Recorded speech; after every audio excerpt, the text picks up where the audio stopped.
ओम धन्वंतराय नमः। स्वागत है आप सभी का।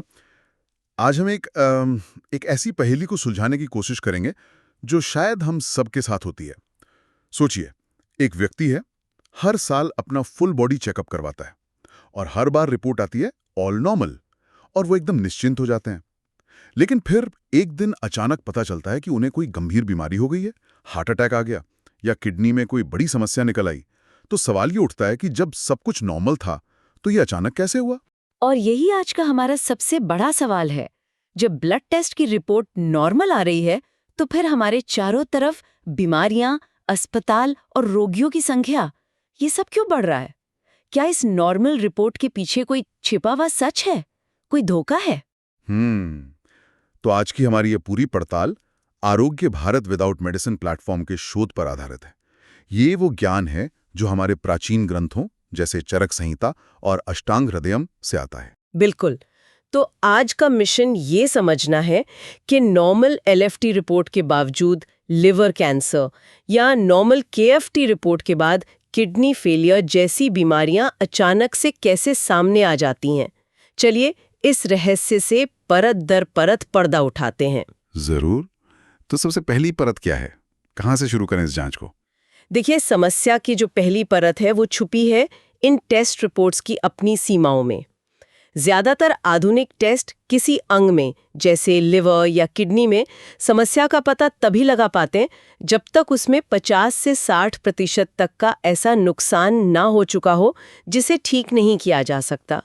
मतलब परमानेंट डैमेज। 50 से 60%? मतलब आधे से भी ज्यादा? ये तो ऐसा हुआ कि घर में आग लगी है और अलार्म तब बजा जब घर आधा जल चुका है। आपने बिल्कुल सही पकड़ा। हमारे स्रोत में इसे समझाने के लिए एक बहुत अच्छा उदाहरण दिया गया है। सोचिए, एक बड़ा सा मटका दूर रखा है और उसमें कोई पाइप से पानी भर रहा है। आपको कब पता चलेगा कि मटका भर गया है? जब पानी छलक कर बाहर गिरने लगेगा तभी पता चलेगा। एग्जैक्टली। उससे 1 सेकंड पहले तक आपको लगेगा कि सब ठीक है, मटका भी खाली है। हमारे शरीर के अंग भी वो इसी मटके की तरह हैं। ओह, और रिपोर्ट्स हमें सिर्फ उस छलकते हुए पानी के बारे में बताती हैं, उस पानी के बारे में नहीं जो मटके के अंदर 99% तक भर चुका है। एकदम सही। देखिए, हमारा शरीर खरबों छोटी छोटी ईंटों से बना है, जिन्हें हम सेल्स कहते हैं। इन सेल से बनते हैं टिश्यूज और टिश्यूज से हमारे अंग बनते हैं। जब हमारी जीवन शैली गलत होती है, गलत खान पान, तनाव, नींद की कमी, तो ये एक एक सेल, एक एक ईंट धीरे धीरे कमजोर होकर मरने लगती है। मतलब ये बहुत ही धीमी प्रक्रिया है, पता भी नहीं चलता होगा। बिल्कुल। जैसे मान लीजिए आपके पास 50 किलो जामुन से भरी एक टोकरी है। अगर आप रोज उसमें से सिर्फ एक जामुन निकालते रहें, तो आपको सालों तक उसके वजन में कोई खास कमी महसूस नहीं होगी।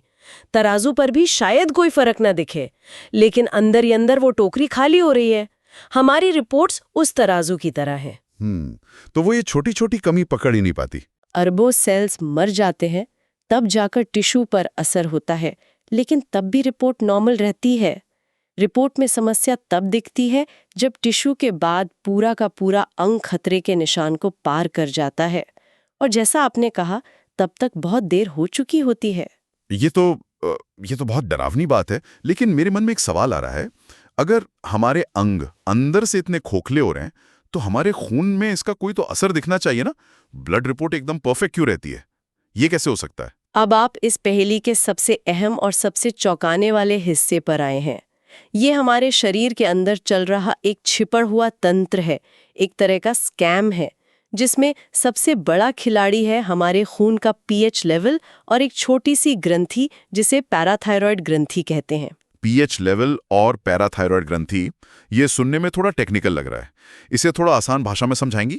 देखिए, हमारे खून को न तो ज्यादा एसिडिक यानी अम्लीय होना चाहिए, न ही ज्यादा एल्कलाइन यानी क्षारीय। एक स्वस्थ शरीर में खून का पीएच लेवल 7.4 के आसपास रहता है। ये शरीर के लिए परफेक्ट माहौल है। ओके। लेकिन आज की भागदौड़ भरी जिंदगी में हम खा क्या रहे हैं? पिज्जा, बर्गर, कोल्ड ड्रिंक, चाय, कॉफी, तला हुआ खाना, प्रोसेस्ड फूड, ये सब हमारे शरीर में जाकर एसिड बनाते हैं। मतलब हम लगातार ऐसा भोजन कर रहे हैं जो हमारे खून को एसिडिक बनाने की कोशिश कर रहा है। बिल्कुल। लेकिन यहीं पर हमारे शरीर का एक बहुत चालाक और जिम्मेदार मैनेजर काम पर लग जाता है, हमारे गले में थायराइड ग्रंथि के पास मटर के दाने जैसी 4 छोटी-छोटी पैराथायरॉइड ग्रंथियां होती हैं। अच्छा। इनका मुख्य काम शरीर में कैल्शियम का संतुलन बनाए रखना है। जैसे ही खून में एसिड बढ़ता है, इन ग्रंथियों को एक इमरजेंसी सिग्नल मिलता है। वो कहती हैं, अरे खतरा, खून में एसिड बढ़ गया, इसे अभी के अभी ठीक करना होगा, वरना सारे जरूरी अंग जैसे दिल, दिमाग, किडनी सब खतरे में पड़ जाएंगे। तो ये मैनेजर करता क्या है इस इमरजेंसी में? वो वही करता है जो कोई मैनेजर पैसों की कमी होने पर करता है। वो फिक्स डिपॉजिट तुड़वाता है। हमारे शरीर का फिक्स डिपॉजिट है हमारी हड्डियां, जो कैल्शियम का सबसे बड़ा खजाना है। हड्डियां? हाँ, पैराथायरॉइड ग्रंथि तुरंत हड्डियों को सिग्नल भेजती है और वहां से कैल्शियम चुराकर खून में डाल देती है। एक मिनट, आप ये कह रही हैं कि हमारा शरीर खुद को बचाने के लिए हमारी ही हड्डियों को कमजोर करता है? मतलब एक समस्या को सुलझाने के लिए वो दूसरी बड़ी समस्या खड़ी कर रहा है? बिल्कुल, यही हो रहा है। ये शरीर का एक सर्वाइवल मैकेनिज्म है। उसकी पहली प्राथमिकता है जरूरी अंगों को बचाना, भले ही उसकी कीमत हड्डियों को चुकानी पड़े। अब होता क्या है कि कैल्शियम स्वभाव से एल्कलाइन यानी क्षारीय होता है।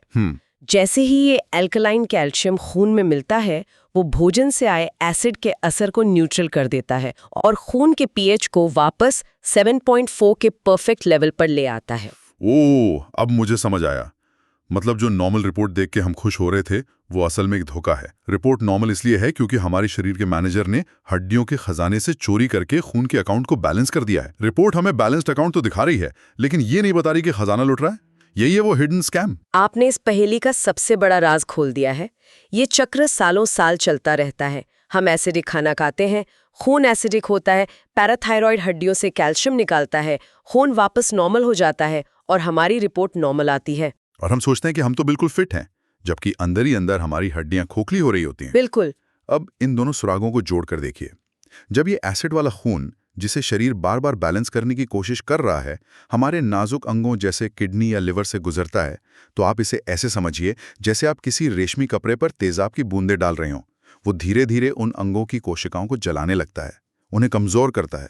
यही वो क्षति है जो सालों बाद एक बड़ी बीमारी बनकर सामने आती है। और क्योंकि पैराथायरॉइड ग्रंथि खून को बैलेंस करती रहती है, इसलिए रिपोर्ट में इसका पता ही नहीं चलता। पता ही नहीं चलता। तो फिर अंतिम चरण में क्या होता है? ये हड्डियों से चोरी का सिलसिला हमेशा तो नहीं चल सकता। नहीं चल सकता। सालों तक हड्डियों से कैल्शियम निकलने से शरीर में विटामिन डी और कैल्शियम की भारी कमी हो जाती है। हड्डियां कमजोर हो जाती हैं और एक समय ऐसा आता है जब कैल्शियम निकालते निकालते वो मैनेजर यानी पैराथायरॉइड ग्रंथि भी थक जाती है, कमजोर हो जाती है। और जब वो ग्रंथि कमजोर हो जाती है, तब शरीर का पूरा रक्षा तंत्र वो फेल हो जाता होगा। एकदम सही। उस दिन शरीर का दिवाला निकल जाता है। अब खून बहुत तेजी से एसिडिक होता है और उसे ठीक करने वाला कोई नहीं होता। ये अनकंट्रोल्ड एसिडिक खून जब हमारे लिवर, किडनी या दिल तक पहुंचता है, तो उन्हें बहुत तेजी से बर्बाद कर देता है। यही वो स्टेज है जब किसी को अचानक हार्ट अटैक आता है या किसी की किडनी फेल हो जाती है। हमारे स्रोत में ये भी बताया गया है कि ये एसिडिक खून शरीर के अंदर की गर्मी को बढ़ा देता है और इस गर्मी के कारण कुछ सेल्स आपस में जुड़कर एक गांठ का रूप ले लेते हैं, जिससे कैंसर जैसी बीमारियां होने की संभावना भी बढ़ जाती है। और तब कोई भी पैथी, चाहे एलोपैथी हो, आयुर्वेद हो या होम्योपैथी, कुछ खास नहीं कर पाती, क्योंकि नींव पूरी तरह से खोखली हो चुकी होती है। और यहाँ पर इस मिस्ट्री का तीसरा और आखिरी किरदार सामने आता है, हम खुद, हमारा मानवीय व्यवहार। जब हम धूम्रपान या शराब पीने के बाद टेस्ट करवाते हैं और रिपोर्ट नॉर्मल आती है, तो हम क्या सोचते हैं? हम सोचते हैं, अरे वाह, अपना लिवर तो फौलाद का है, अभी तो सब ठीक है ना? बिल्कुल। वो नॉर्मल रिपोर्ट हमें एक झूठा दिलासा देती है, अपनी सेहत को और बर्बाद करने का एक तरह से लाइसेंस दे देती है। वो रिपोर्ट हमारी गलत आदतों को और ज्यादा आत्मविश्वास के साथ जारी रखने के लिए प्रोत्साहित करती है। तो अगर हम इस पूरी जांच का सार निकालें, तो विलन कोई एक नहीं है। पहला विलन है हमारी अज्ञानता कि रिपोर्ट्स की भी एक सीमा होती है। दूसरा और सबसे बड़ा विलन है हमारे शरीर के अंदर चलने वाला वो छुपा हुआ मैकेनिज्म जो हड्डियों की कीमत पर खून को बचाता है। और तीसरा विलन है हमारा खुद का व्यवहार, जो नॉर्मल रिपोर्ट को देखकर लापरवाह हो जाता है। तो समस्या टेस्ट रिपोर्ट में नहीं, बल्कि हमारी अज्ञानता में है। हम ये नहीं समझते कि रिपोर्ट हमें क्या नहीं दिखा रही है। तो इसका समाधान क्या है? क्या हमें इसी तरह बीमारियों के आने का इंतजार करते रहना होगा? नहीं, बिल्कुल नहीं। समाधान है, और वो समाधान किसी दवा या डॉक्टर के पास नहीं, बल्कि हमारे अपने प्राचीन ज्ञान में छिपा है। समाधान है स्वास्थ्य शिक्षा को फिर से अपने जीवन का हिस्सा बनाना। आयुर्वेद में बताए गए सिद्धांतों जैसे ऋतुचर्या यानी मौसम के अनुसार जीवन शैली, दिनचर्या और अपनी प्रकृति के अनुसार भोजन को अपनाना। यहाँ उद्देश्य किसी एक पैथी से दूसरी पैथी में जाना नहीं है, बल्कि उस विज्ञान को समझना है जो हमें बीमार होने ही न दे। बिल्कुल, उद्देश्य बीमारी के मूल विज्ञान को समझना है। ये समझना कि कौन सा भोजन हमारे शरीर के लिए अमृत है और कौन सा विष। जैसे बस सुबह की शुरुआत चाय या कॉफी से करने की बजाय गुनगुने नींबू पानी या किसी एल्कलाइन जूस से करना एक छोटा सा बदलाव है। अपने भोजन में 70 से 80% कच्ची और उबली हुई सब्जियां, फल, सलाद जैसी क्षारीय चीजें शामिल करना। और जब शरीर एसिडिक होगा ही नहीं, तो पैराथायरॉयड ग्रंथि को हमारी हड्डियां गलाने की जरूरत ही नहीं पड़ेगी और हमारे अंग लंबे समय तक स्वस्थ रहेंगे। तो ज्ञान ही आरोग्यता है। ये सिर्फ एक कहावत नहीं, बल्कि एक वैज्ञानिक सत्य है। बिल्कुल। इससे पहले कि हम आज की चर्चा समाप्त करें, एक महत्वपूर्ण बात कहना जरूरी है। आरोग्य भारत विदाउट मेडिसिन का ये मंच और हमारी ये चर्चा केवल जागरूकता और विज्ञान को समझाने के लिए है। ये किसी भी तरह से मेडिकल ट्रीटमेंट का विकल्प नहीं है। ये बहुत जरूरी है। हम आपको जानकारी दे रहे हैं ताकि आप एक सही निर्णय ले सकें। किसी भी गंभीर स्वास्थ्य समस्या के लिए प्लीज किसी अनुभवी डॉक्टर या आयुर्वेदाचार्य से ही संपर्क करें। भविष्य में होने वाली किसी भी अप्रिय घटना के लिए यह मंच उत्तरदायी नहीं होगा। अंतिम निर्णय व्यक्ति को स्वयं अपनी सोच से लेना है। आज की पड़ताल से ये साफ है कि हमारी सेहत की चाबी हमारे अपने हाथ में है, किसी रिपोर्ट या दवा में नहीं। और अंत में मैं आप सभी के लिए एक विचार छोड़कर जाना चाहता हूं। आज जरूरत सिर्फ खुद को स्वस्थ रखने की नहीं है, बल्कि इस ज्ञान को, इस समझ को अपनी आने वाली पीढ़ी तक पहुंचाने की भी है, ताकि वे भी आजीवन दवा मुक्त जीवन जी सकें।